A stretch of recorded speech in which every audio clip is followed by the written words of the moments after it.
We all have needs and wants, but can we actually get what we desire? I'm Barry Kibrick. My guest, Robert Greene, not only believes we can, but must make every effort to do so.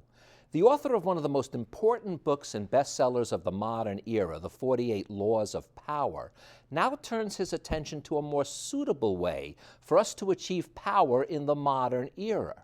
With his book, The Art of Seduction, we get an indispensable primer of the art of persuasion.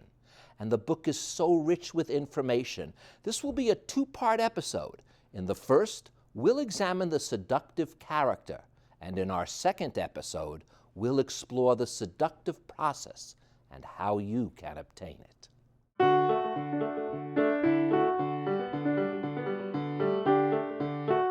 Between the Lines with Barry Kibrick is made possible in part by Sam Ash Music, a proud sponsor of Between the Lines with Barry Kibrick. Sam Ash has been serving musicians since 1924. To unlock your inner musician, information is available at samash.com. Robert, welcome back. Now, this is either record-tying or record-breaking fifth time you've been on my show. It is always a pleasure. Wait a minute, it is going to be record-breaking because we're going to do two parts. Wow. Because the book is divided into two parts. Our episode is going to be divided into two parts. Welcome back, my friend. Well, thank you for having me, Barry. I want to be the record holder for your show. I want to be the Michael Jordan of Barry Kibrick. So.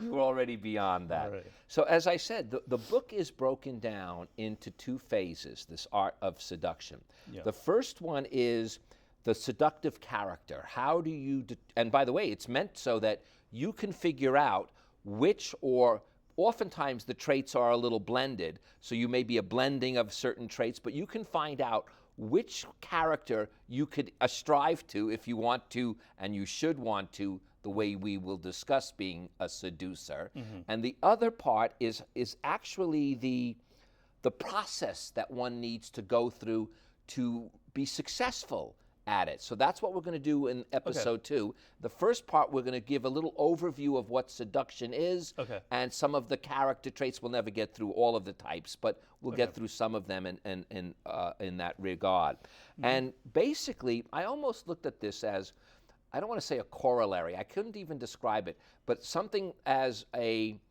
answer to the 48 laws of power, specifically for women at first, but later on as we find out for men as well, because as you say, for women, it was seduction that gave them the first power. Men later adapted it, but it was women who really didn't have the arms that the men did or the strength and the way they were, but they did have seduction. Yes, in the 48 Laws of Power, I'm interested in what I call indirect power, soft power, because I maintain in the world today, if you're too direct, if you're too brutal and aggressive, you won't last very long. People won't like you. So we live in a world of soft power. It's in politics, it's in advertising, and it's in seduction. And seduction is women invented seduction. There's no doubt about it. I describe how that happened, why it happened.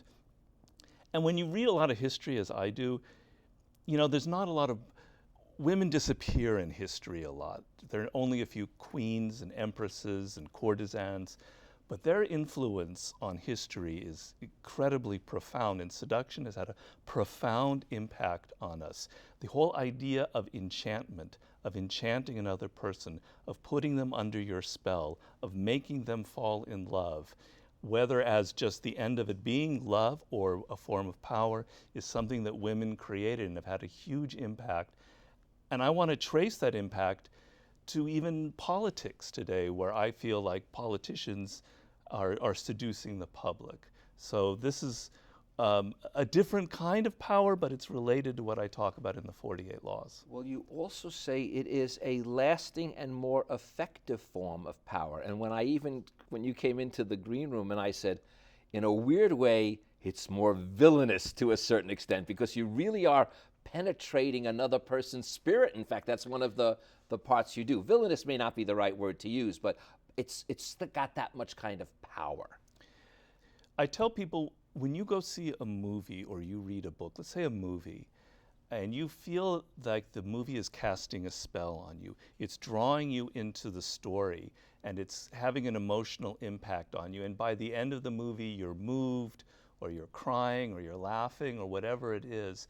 That is a form of seduction where you've allowed your psychology to be penetrated by a director, a writer, or whomever, and you're seduced. And it's actually an amazing power that humans have. The problem is some people are closed to seduction. They don't want to be seduced. They're not interested in other people. I find seduction to be a very social phenomenon. To be a great seducer, you have to be interested in people. You have to not, there's a difference between a cold, kind of analytic, the typical sort of cold male seducer, which I talk about in the book, but I'm advocating a more sort of hot or warm seduction in which both people are seducing each other.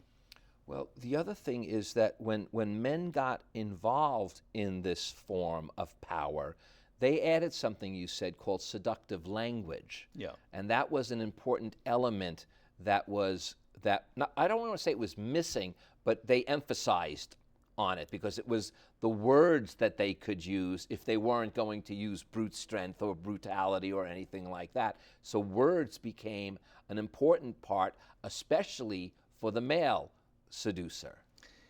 Yes. Well, I say, obviously men and women are different. Men tend to be seduced by visuals. The way a woman looks is sort of the primal way of seducing a man. Women are very prone to words, to just hearing, to the verbal aspect. And seducers, the typical Don Juan of the 17th century, which is where the whole Don Juan legend basically began, 15th, 16th century, they discovered that through language, through poetry, through casting a spell on a woman with their words, that this was the weakness that they had. And so many of these great early seducers were just great talkers. It's interesting because if you look at like some of the great ones in the 16th, 17th century, they were not handsome men. They were actually, one of them was physically repulsive, but had such an incredible way with words that he could seduce almost any woman. And then, obviously there are women who are great with words. I'm not saying that it's strictly male or female, but these are the two sort of weaknesses that each gender has. Well, you hinted at this before, and I want to explore it further because you say now, today, we've really reached the ultimate evolution of seduction because virtually from business to the world of politics to the world of love, relationships, there is a form now of seduction because we are taking away from brute force and brutality and things like that. So we are in this era of almost, if you don't really learn the art of seduction, you're almost left behind. Yes. And it's infiltrated politics to a very large extent. I look in the Art of Seduction, the icon for me, the first great American, even world politician that kind of mastered it, but let's say American, was John F. Kennedy. I claim that he was, I'm not just me, other writers have as well, he was a master seducer. Obviously with women, he's legendary for that. But using television and using Hollywood, the imagery, the icons of Hollywood, his father was a producer in Hollywood, and Kennedy was obsessed with Gary Cooper and Cary Grant and James Dean and Montgomery Clift. He studied them. He knew how to have the same sort of charisma on camera. He was our first television president. And he seduced the American public in a really powerful way. I mean, it was a very close election with Nixon, so it wasn't like a great, it was very close run victory.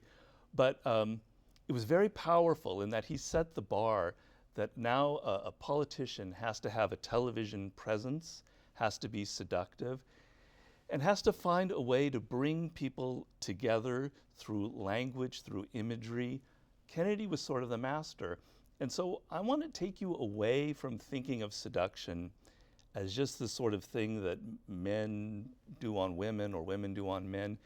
It's something that permeates our culture. It's in advertising, it's in marketing, it's on the internet, it's in politics. It's different. Obviously, a sexual seduction is not it's the same as Kennedy seducing the American public, but the dynamics, the casting of the spell, the enchantment has a similar process. But you also want us to be certain that you don't have to be a Kennedy. You believe that you don't even really have to transform your own character in any physical form or things like that, but we can learn the art of seduction. It's not just the charismatic person that may be the natural seducer or have the natural ability, but the average person, especially when reading this, they can, if they want to, learn at least the rules and how to apply them in that positive way. I'm saying not in that salacious negative way, but they can use it to benefit what is more important, as you say, than the ability to persuade. Yes, and so first of all, there's the desire to be a seducer, which a lot of people will say, oh, I don't want that, I'm not interested in that. And what I'd say in the book is remember the time that you experienced probably in your life when another person had fallen in love with you, and you sensed that you had power over them, that they were under your spell, that the things that you said excited them and interested in them. The walls, the resistance that people normally have are so frustrating. You can't reach your kids, you can't reach your wife, the people at work, they're closed to you. And in that moment when someone had fallen in love, that wall came down and you had this sort of back and forth electricity. It's amazing. You love it. It's powerful. It's great. You want that. You don't want the sexual version of it in your office, obviously, but you want to be able to persuade, to get people to lower some of their usual walls and resistance to you. So the first thing is you want seduction in your life. Believe me, you want it. The other thing is you have a misconception about seduction. It's not this, as you say, this villainous male, kind of figuring out these very cold, calculating strategies. That's not what it's about. There's got to be a naturalness to it. If you're someone that has calculated their way too much in the process of this is what I'm going to do, step A, B, and C, it's not seductive. People can read it. Seduction, there's a body language to it. There's a kind of nonverbal communication. And we sense that another person is trying too hard. They've read a book. They read The Art of Seduction and they're applying the 24 strategies. It doesn't work. You have to bring out natural qualities that you have. And I maintain in the book that every person has a kind of natural quality that makes them authentically seductive, whether it's the natural who's kind of childlike and spontaneous, or the rake, or the siren, or the ideal lover, whichever type it is, it's in you, it's latent, it wants to come out, and that's what will make you a good seducer. And what makes the person seducible is that you say what people lack in life is not more reality, but illusion. And I guess what a seducer brings out of that person is, this will sound funny, but is the reality of the illusion, so to speak. So in other words, it's that inner thing that they desire. And what they feel is missing. That's the other part. What they feel is missing. Well, I mean, a lot of people complain about the art of seduction, and they say, well, shouldn't people just be who they are? Why can't we just be natural and just do what comes, first thing to us? Why do I have to put effort into it? Why do I have to read a book? Well, the thing is, the fact that I say that seduction and romance is like a courtship. It's like a ritual that you'll see animals go through when they're in a mating ritual. Humans have the same thing. It's called courtship. It's called romance. It involves certain steps. It involves getting the other person excited about you and interested in you, etc. And the worst feeling in just the romantic part of seduction, let's just talk about that, is that the other person isn't putting out any effort. They're just being who they are. You go to their house and you have a date and they're just wearing their usual clothes and they've ordered pizza and there's no effort, there's no enchantment, there's no theater. People are dying to be taken out of their lives, out of the banal day-to-day work, and to be taken on a ride. They want enchantment. They want some drama in their life. They want pleasure. I talk about in the book, it's like a child. Seduction is reaching the child of everybody. And when you were a child, you were 1 year old, what was the greatest pleasure you had? It was being picked up by your father, your mother, and kind of whirled around and taken everywhere and lifted and twirled, etc. The sense that someone was taking you somewhere and you were under their control made you laugh. It gave you this incredible pleasure. And that's what happens when you see a movie and it takes you on this journey where you don't know where it's going, what's happening next. People don't have enough of that in their lives. And the thing that you say is we must remember it is the form that matters, not the content. Well, humans nowadays, we're too into words. We just talk and talk and talk and talk and talk. And a classic thing in the seduction realm will be a man or a woman saying, I love you.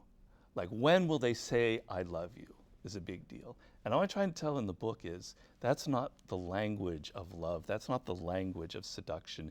It's something nonverbal. You have to learn this new language of seduction. It has nothing to do with words. It's in your body language. It's in your actions. It's so much more powerful when the other person feels that you love them. One thing you do, by the way, I should let people know how the book is structured, because like similar to the 48 Laws of Power, there is a narrative that goes through the book. There are historical aspects of it, and there are applications of it and various different modes that you can look at. And one of the historical aspects you talk about is Benjamin Disraeli, and former Prime Minister of England.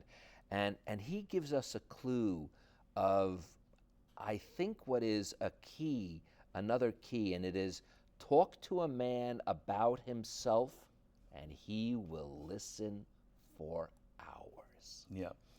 Benjamin Disraeli is one of the greatest seducers ever. I mean, absolutely brilliant. First of all, consider this. He was a dark-skinned Jewish man in England who became prime minister. And imagine the prejudice against somebody like that in a country like that. How did he ever do it? Because he was a charmer, a seducer. He could seduce the birds out of the trees. He seduced Queen Victoria. She was madly in love with this dark-skinned Jewish man.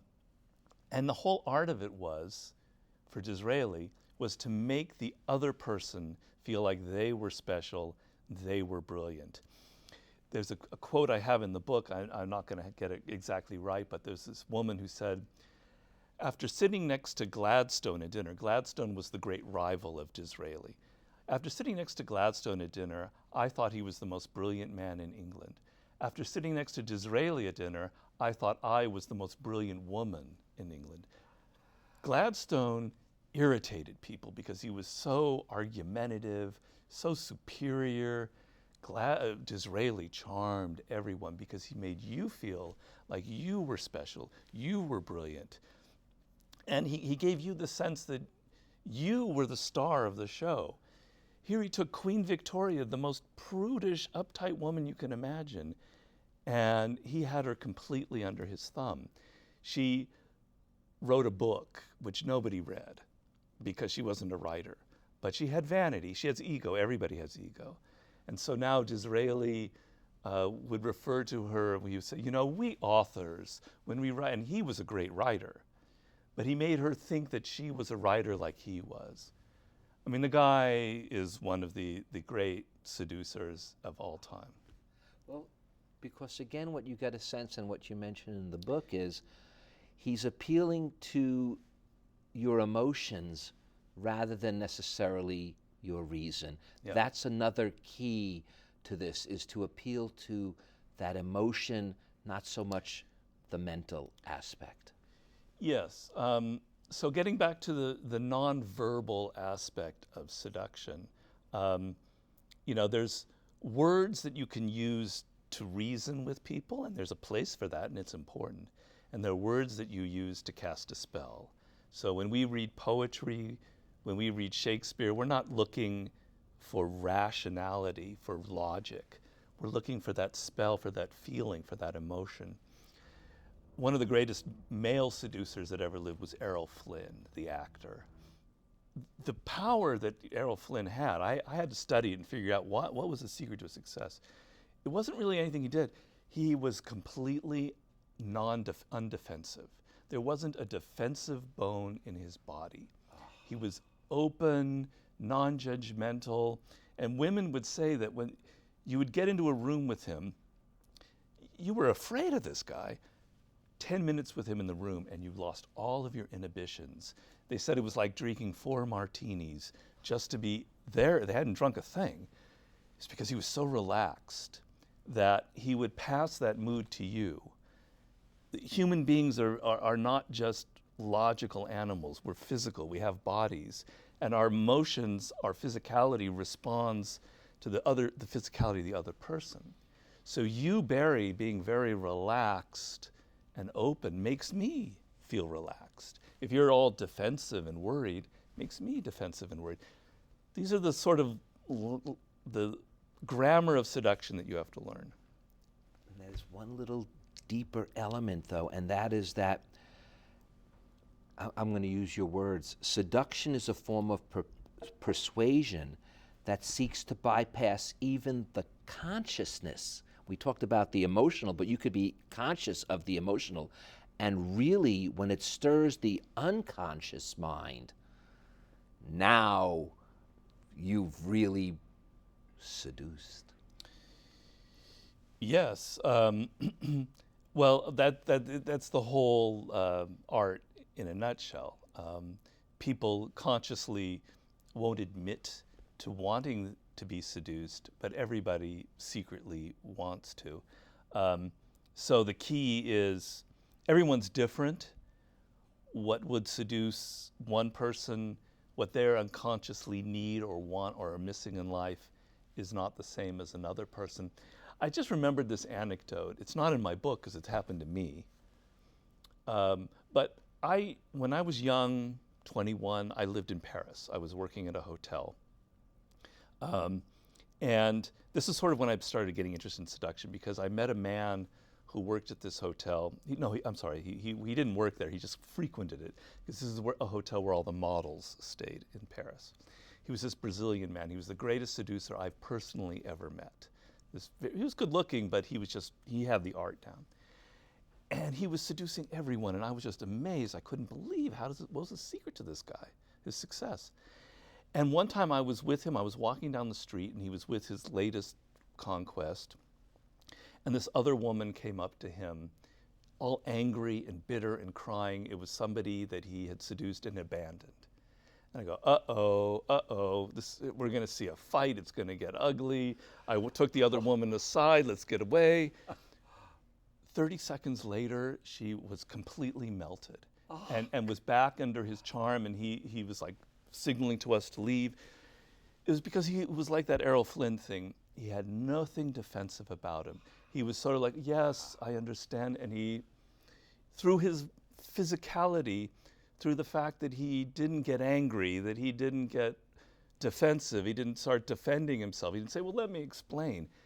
No, he just immediately went into this sort of calm, loving, intense attention mode, and it worked on her. I know that's what I was getting at. Her unconscious. She just melted in front of him.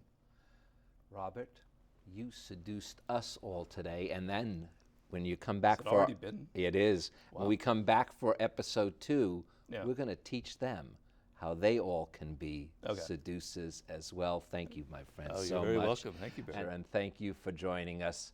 I now want to leave you with these words from the Art of Seduction. We all have the power of attraction, the ability to draw people in and hold them there in our thrall. Few from all of us, though, are aware of this inner potential. I'm Barry Kibrick. Be aware, for when you are, the difference between the ability to draw people in or not will reveal your true inner potential. Thank you, sir.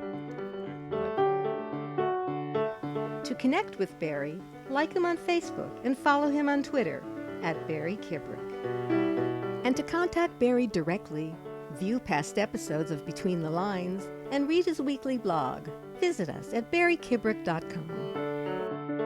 Between the Lines with Barry Kibrick is made possible in part by Sam Ash Music, a proud sponsor of Between the Lines with Barry Kibrick.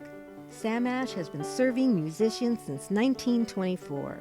To unlock your inner musician, information is available at samash.com.